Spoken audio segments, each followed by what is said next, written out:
அல்லாஹ் இந்த சோதனையின் மூலமாகத்தான் ஒரு சமூகத்தை அல்லாஹ் பலப்படுத்துவான். அல்லாஹ் ஒரு சமூகத்தை உயர்த்துவான். அல்லாஹ் ஒரு சமூகத்தை சொர்க்கத்திற்காக தயார் செய்வான். அஹஸிபன் நாசு அய்யுத்ரகு அய்யகூலு ஆமன்னா வஹும் லா யுஃப்தனூன். ஈமான் கொண்டோம், லா இலாஹ இல்லல்லாஹுவை ஏற்றுக்கொண்டோம் என்று நீங்கள் சொல்லிவிட்டாலே சோதிக்கப்பட மாட்டீர்கள் என்று எண்ணிக்கொண்டீர்களா? இதைவிட குர்ஆன் எப்படி கேட்க முடியும்? இதைவிட அல்லாஹ் இந்த நியதியை எப்படி விளக்க முடியும்? இதற்கு முன்னால் உள்ள சமூகங்களையும் அல்லாஹ் சோதித்திருக்கிறான்.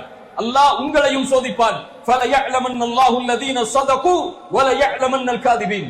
ஈமானில் உண்மையாளர்கள், ஈமானில் பொய்யர்கள் யார் என்பதை அல்லாஹ் பிரித்தறிவதற்காக இந்த இயற்கையின் சோதனைகளை கொண்டு அல்லாஹ் அந்த சமூகத்தை நெருக்கிக் கொண்டே வருவான்.